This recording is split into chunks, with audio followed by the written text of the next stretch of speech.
Selamat pagi Indonesia, Anda menyaksikan seputar Bali terkini pukul 9 WITA bersama saya Pratnya Wiguna.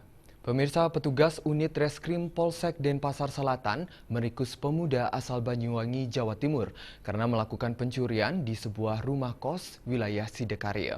Aksi tersebut dilakukan pada malam hari saat korban terlelap tidur. Jajaran Polsek Denpasar Selatan mengamankan AH, pemuda berusia 20 tahun yang tinggal kos di Jalan Palapa Sidekarya. Pria pengangguran ini ditangkap di kampung halamannya Banyuwangi, Jawa Timur.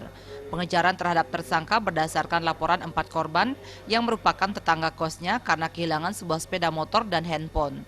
Berdasarkan keterangan saksi, akhirnya penyelidikan kepolisian mengarah ke pemuda yang sempat 2 bulan kos di tempat tersebut. Modus yang digunakan dengan mempelajari situasi TKP dan kerap menginap di kamar kos korban. Setelah situasi dianggap aman, tersangka masuk ke kamar para korban pada malam hari saat korban terlelap tidur. Sebuah sepeda motor dan 3 buah HP dengan nilai mencapai 33 juta rupiah dibawa kabur ke Banyuwangi. Tersangka dibantu oleh pacarnya berinisial SC. Setelah kita melakukan interogasi, kita mencurigai kepada seseorang karena dia tahu sudah motor kuncinya ditaruh di mana, handphone ditaruh di mana, jam berapa sepinya. Kita mencurigai seseorang yang rupanya kos di tempat itu juga.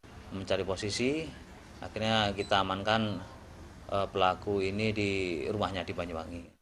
AH mengaku nekat melakukan pencurian lantaran tidak memperoleh pekerjaan dan terdesak biaya pulang kampung. Itu korban dengan kamu sudah kenal ya? Sudah kenal karena satu kos. Sering tidur di situ juga kadang-kadang.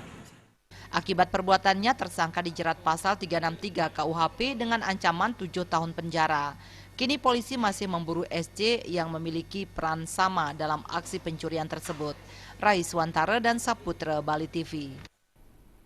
Pemirsa, demikian seputar Bali terkini kali ini. Nantikan informasi menarik kami dalam seputar Bali terkini 1 jam mendatang.